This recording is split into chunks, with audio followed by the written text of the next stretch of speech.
ലഹരി എന്നാൽ അത് മയക്കുമരുന്നെന്നോ മദ്യമെന്നോ വ്യത്യാസമില്ല. ലഹരി എന്നും ലഹരി തന്നെയാണ്. അത് സമൂഹത്തെ ഇല്ലാതാക്കും. അതുകൊണ്ട് ലഹരിയുടെ വീര്യം കുറഞ്ഞ ലഹരി കൊടുക്കാൻ എന്നുള്ള തീരുമാനം ഗവൺമെൻറ് തിരുത്തണം എന്നാണ് ഞങ്ങൾ ഞങ്ങൾ അഭ്യർത്ഥിക്കുന്നത്. KCBCയുടെ പ്രതിഷേധം ശക്തമായി അറിയിച്ചിട്ടുണ്ട്.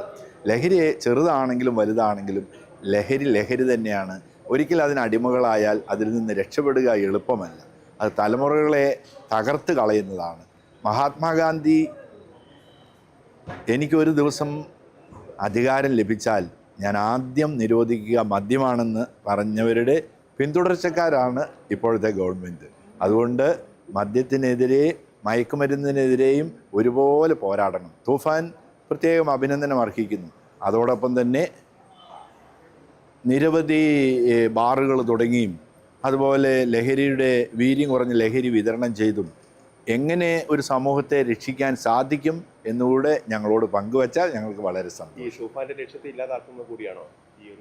തീർച്ചയായിട്ടും അത് തെറ്റായിട്ടുള്ളൊരു സന്ദേശം ആളുകൾക്ക് കൊടുക്കുകയാണ്.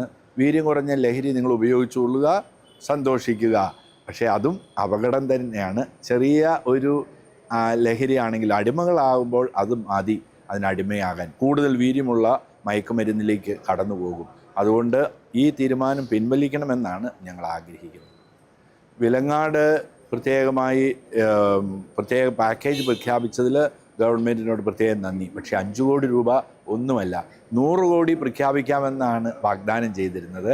ബജറ്റിൽ വിശദമായി ചർച്ച വരുമ്പോൾ അത് 100 കോടിയായി ഉയർത്തുമെന്നാണ് ഞങ്ങൾ ഇതിന് ഇരയായിട്ടുള്ള ആളുകൾ പ്രതീക്ഷിക്കുന്നത്. ഞങ്ങൾ കാത്തിരിക്കുകയാണ്.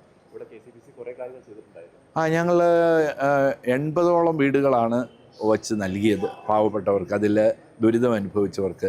ഏകദേശം 12 കോടി രൂപ അവിടെ അതിനുവേണ്ടി ചെലവഴിച്ചിട്ടുണ്ട്.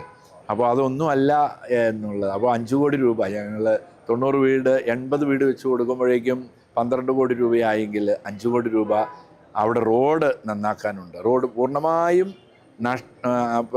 ഗതാഗത യോഗ്യമേ അല്ല.